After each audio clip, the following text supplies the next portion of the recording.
excited are you to finally be able to have a starter's role? I mean, you've five-star guy. You've played well when you got your chances. Obviously, you've been behind some great players. What's it like for you right now? Um, I feel blessed, man. I've stayed down my time. I feel like it's finally here, and I know what I can do.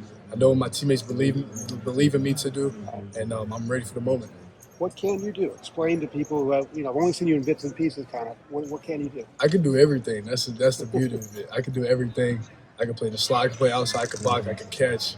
I could be in the backfield. I could throw. So You can throw? I played quarterback my junior year, so Okay. defense got a lot of Are time. you mostly in the slot right now? Yes, most of the time right now. Yeah. How different do you feel from a physical and mental standpoint than you were just realizing? Definitely physically and mentally, both. I feel a lot different.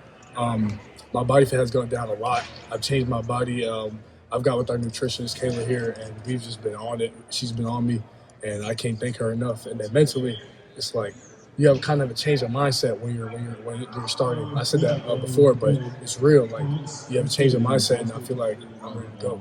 Last year, at this point, like you knew you were going to play, you just didn't know maybe how exactly you were going to use it, how often. Now you know you're going to be like you're fighting for that starter role. Just how much does that change? You mentioned it changed. In what ways does that change? It changes your mindset because when you're a backup, I've never been a backup my whole life. So coming in here off the rip, it was already like, okay, now I got to learn, I got to watch, I got to grow. Now last year, when Emeka didn't know he was going to come back for his fourth year, so I had to wait another year, and mentally it's like, okay, now I got to wait again, but I feel like overall I'm just in a better place. I'm ready to go because I'm a competitor at the end of the day. And I want to be in the field on the field at all times. How has your body fat changed, and how has your diet changed? I've gone down. I think 3 or 4% since January, and now in like 6, 7 months, 8 months, whatever it was. So I feel like I've been doing pretty good. What are you eating and not eating now? I can't get into that one. How different do you feel now? I feel great. I feel a lot faster. I PR'd and everything this summer, so I feel really amazing right now. Brandon, this time last year you were guaranteeing special teams touchdown, but I thought it was going to be for you. Are you mad that Caleb got there first? No, I wanted anybody to get the touchdown, the punt return touchdown, because they say I think it was 2016 or 14. Yeah, since then. But if you watch that clip, you can see me on the sideline. I'm running down in front of everybody, and people always send it to me. And it's just funny because as soon as it hit the ground and I seen the lane, I knew he was going to crib it. I was next to Coach Hurt. I was like, oh, he's going to score. That's why I started running before he even started running. Do you think with your role now, that you still have some opportunities on special teams? I know you want it, but you're going to be pretty important to the offense. Is that something that you have to give up a little bit, or what do you think that's going to happen? I'm willing to do anything my team wants me to do to win. So whether that's kick return, punt return, trying to go block a kick, whatever it is, I'm ready to do it. And You talked with Carnell about his leadership this year. How have you seen him develop his leadership? He's developed a lot. If y'all know Carnell, he's not a very vocal guy, but he's developed a lot. He's stepping up and saying things every single day, and that's something we challenged him over the summer since the winter time. That we had me and Mech last year. Now Mech left. Now it's who else are we gonna have? JJ don't talk a lot, so so we got Carnell. He's been doing very good. I'm proud of him. We've done a couple of these questions for specific features. How do you feel about the noon kicks?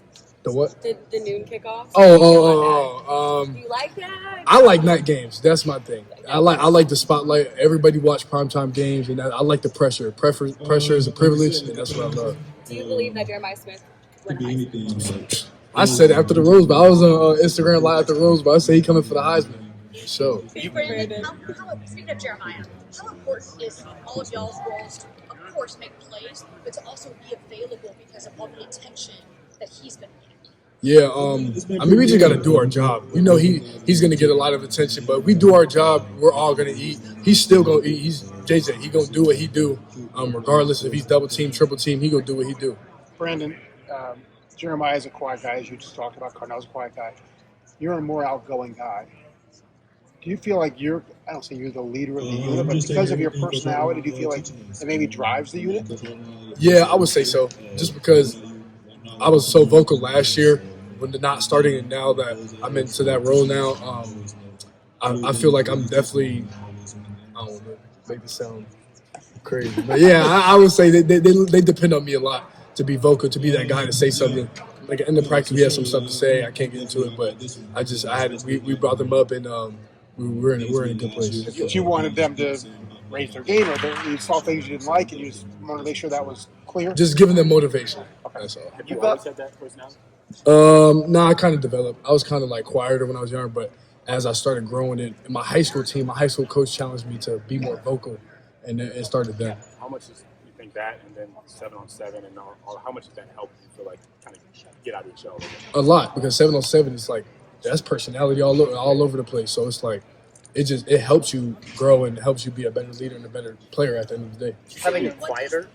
Sorry, what does the energy feel like out these first few practices when you guys know what that first game is going to be? What is the intensity there? The intensity is good, but it's not where we want it to be. We want it to be out the roof. You feel me? We trying to do things that a Ohio State team hasn't done ever. We trying to go back to back. So I feel like we need to be even more intense than last year's practices, and we gonna get there though. How does someone like you set that tone? That's why I was just talking about that. I got to set the tone on that, and that's on me. But they're gonna see these next few practices that we gonna be right. You've obviously known Carnell and Jeremiah for a long time. So how exciting is it for all three of you guys, having played together since high school, to be together now, all as a starting receiving core? Nah, it's crazy. Because seeing where we came from is it's a surreal feeling. Like we all played on the same 7-on-7 team. We all took the same visit here. Like we was doing kind of everything together, honestly. And now that we can share the field at the same time and just be happy for each other, it's amazing. How do you feel like you three just all kind of push each other, make each other better?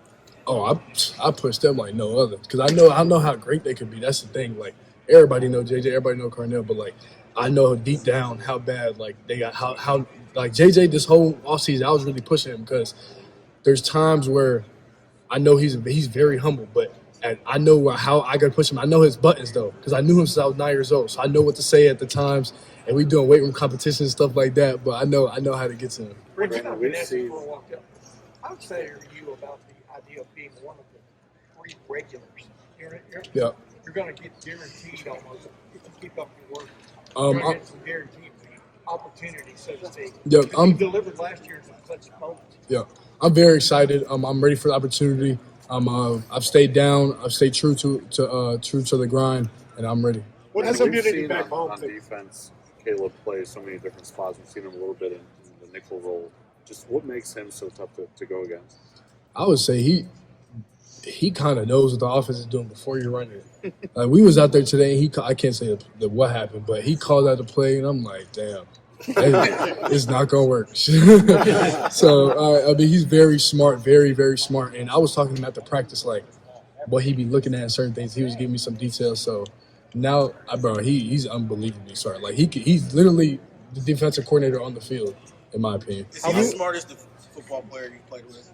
No, Emeka Ibuka is. Emeka Ibuka, he's the smartest football player I played with, for sure. How frustrating is that to go against? Why? What did... Bro, like the conversation, I'm talking about not even just on the field, off the field as well. Like the conversations we've had about game and off the field is just, he's so intelligent, and I try to be like that for real. Like, how frustrating is that when you're going against Caleb to have that, but then you just talked about talking after practice? How valuable is that side of it? It's frustrating that he knows what we're doing before we even ran the play, but it's actually helping. It's actually helping me, because I know, okay, now he knows, like, all right, now we got to switch something up. We got to line a different place or something like that. So it's ultimately switching my mindset before the play, or everybody else's mindset before the play. Brandon, before, oh, for sure. Before, I mean, you could have played much earlier in your career, probably almost anywhere else. What made you decide to stick it out here? I mean, you probably knew that this time was coming, but a lot of guys wouldn't have had the patience. Why did you have the patience? Because I had the patience because of the people that surround me. The people that surround me, they kept my head on, and I always knew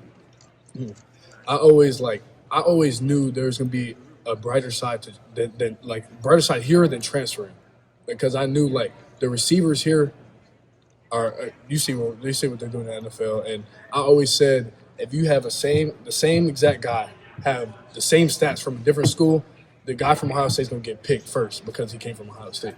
Who was your inner circle? You're talking about family and Yeah, people? family, like my financial advisor, I talked to him a lot about it. He's probably been the main guy that I've went to, and I know him my whole life, so he's been a guy that I leaned on in them tough times. Were you ever tempted? Yeah. What's the community back home think about you three having this opportunity this year? Nah, well, actually, they don't like it because they want us to go to Miami so bad. But the young guys down there, they like it. Not so much the older fans and stuff like that, but the young guys down there, they ready. They know me and JJ have played together and played against each other our whole life. Cardinal has played down there. So we just ready for the opportunity, honestly. Did you guys catch a lot of flack for coming up here? Oh, man, yes. Yeah. Brandon, thank